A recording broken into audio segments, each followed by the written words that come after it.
सुप्रभात बच्चों। बच्चों, अभी हम अनुच्छेद का रिवीजन करेंगे। अनुच्छेद अच्छे से याद हो जाना चाहिए, अच्छे से समझ में आ जाना चाहिए कि हमें किस प्रकार से अनुच्छेद को लिखना है। अगली जब हमारी जूम क्लास होगी शुक्रवार को, तब हमें अनुच्छेद बोलना है उसमें, ठीक है। तब तक अनुच्छेद को आप अच्छे से समझ लीजिए कि अनुच्छेद किस प्रकार से लिखा जाता है।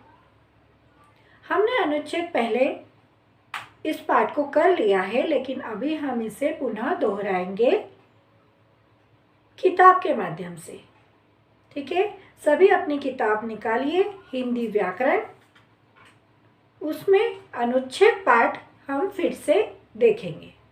आइए हम देखते हैं अनुच्छेद। अनुच्छेद लेखन। सभी बच्चे अपनी किताब निकालेंगे। किताब पेज नंबर 113, पाठ 19। लघु लेख को ही अनुच्छेद कहते हैं। अनुच्छेद लिखते समय निम्नलिखित बातों का ध्यान रखना जरूरी है। पहला, विषय पर मन में अच्छी तरह विचार करें। दूसरा, वाक्य बड़े नहीं होने चाहिए। तीसरा, भाषा सरल और स्पष्ट होनी चाहिए। चौथा, विचारों का आपस में तालमेल होना चाहिए। पांचवा, किसी वाक्य को बार बार नहीं दोहराना चाहिए। अनुच्छेद और निबंध में अंतर। देखो बच्चों, अनुच्छेद और निबंध में क्या अंतर होता है। अनुच्छेद कुछ वाक्यों में लिखा जाता है और निबंध अलग अलग अनुच्छेदों में लिखा जाता है। समझ में आया? मतलब निबंध जो होता है उसमें बहुत सारे अनुच्छेद होते हैं, मतलब पैराग्राफ, बहुत सारे पैराग्राफ होते हैं। और अनुच्छेद में एक ही अनुच्छेद मतलब एक ही पैराग्राफ में महत्वपूर्ण बातें लिख दी जाती हैं, ठीक है। अनुच्छेद के कुछ उदाहरण दिए जा रहे हैं, आप इन्हें ध्यान से पढ़िए और समझिए। बच्चों, इसके नीचे राष्ट्र पक्षी मोर के बारे में अनुच्छेद लिखा है।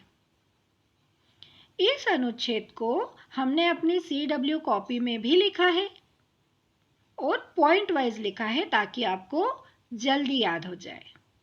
देखिए अपनी कॉपी, कुछ इस प्रकार से आपने अपनी कॉपी में लिखा होगा।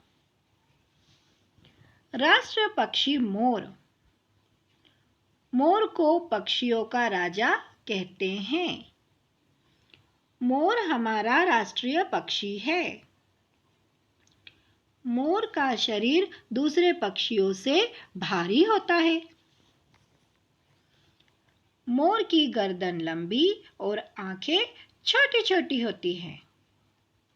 मोर के सिर पर सुंदर सी कलगी होती है। मोर कीड़े मकोड़े और दाना खाता है। मोर बादल को देखते ही थिरकने लगता है। मोर जब पंखों को फैलाकर नृत्य करता है तो बहुत सुंदर दिखता है ना बच्चों? सभी ने अपने CW कॉपी में इसे लिखा है, ठीक है। तो हम इसे कॉपी में ही देखेंगे। उसके बाद में अनुच्छेद किस प्रकार लिखा जाता है, इसके लिए निकालिए किताब पेज नंबर 114। उसमें लिखा है दूसरा पॉइंट, क्रिसमस। भारत अनेक धर्मों का देश है। यहाँ होली, दीपावली, दशहरा, ईद और क्रिसमस के त्योहार बड़े धूमधाम से मनाए जाते हैं। क्रिसमस के दिन ईसाई धर्म के प्रवर्तक ईसा मसीह ने जन्म लिया था। यह त्योहार 25 दिसंबर को मनाया जाता है। इस दिन लोग गिरिजाघरों को खुशी खुशी सजाते हैं तथा वहां प्रार्थना सभा आयोजित करते हैं। इस दिन घरों और बाजारों को खूब सजाया जाता है। क्रिसमस ट्री को सजाकर उसके चारों ओर उपहार रखे जाते हैं। बच्चों के लिए टॉफियां और उपहार छिपाकर रख दिए जाते हैं तथा सांता क्लॉज की कहानियां सुनाई जाती हैं। फिर सांता क्लॉज उपहार लाकर बच्चों को देता है। इस दिन बाजारों की रौनक देखते ही बनती है। कितनी भी ठंड हो, लेकिन लोग क्रिसमस केक तथा पेस्ट्री खरीदते हुए दिखाई देते हैं। अनुच्छेद किस प्रकार लिखा जाता है, देखा बच्चों आपने? हम केवल अनुच्छेद किस प्रकार लिखा जाता है इसे समझ रहे हैं। आपको अनुच्छेद क्रिसमस या अगला जो हम पढ़ेंगे फुटबॉल, इस पर याद नहीं करना है। याद किस विषय पे करना है वो मैंने आपको व्हाट्सएप कर दिया है, ठीक है। अभी हम देखेंगे तीसरा नंबर फुटबॉल। फुटबॉल मेरा प्रिय खेल है। मुझे फुटबॉल खेलना सबसे अच्छा लगता है।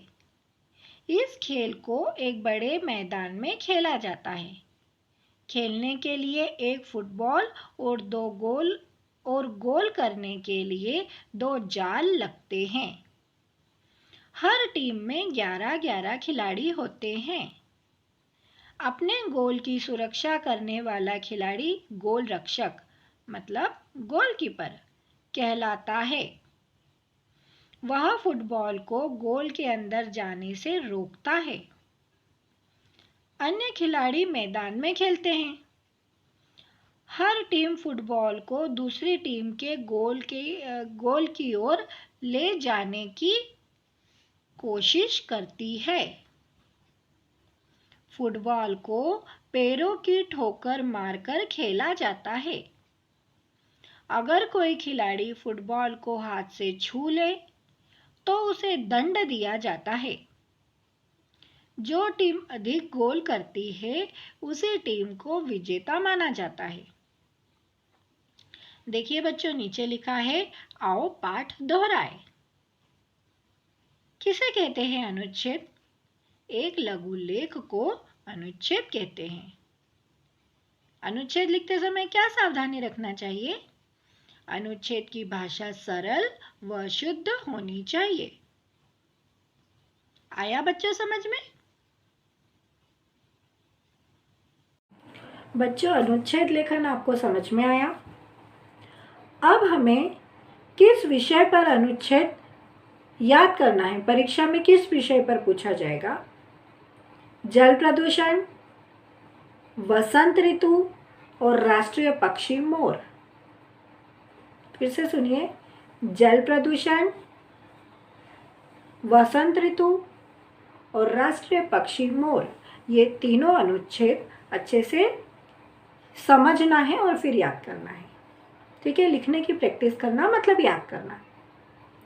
मोर पर निबंध में लिखवा चुकी हूँ बच्चा। जल प्रदूषण और वसंत ऋतु, इस पर 6 लाइन, केवल 5 से 6 लाइन अच्छी वाली समझ कर रखिए, याद कर रखिए। अगली जूम क्लास में मैं सभी बच्चों से अनुच्छेद पूछूंगी, ठीक है। अनुच्छेद और पिछले जितने भी रिवीजन करवाए हैं पाठ के उतने सारे, ठीक है। तो याद करना स्टार्ट कर दीजिए अनुच्छेद और प्रश्नोत्तर।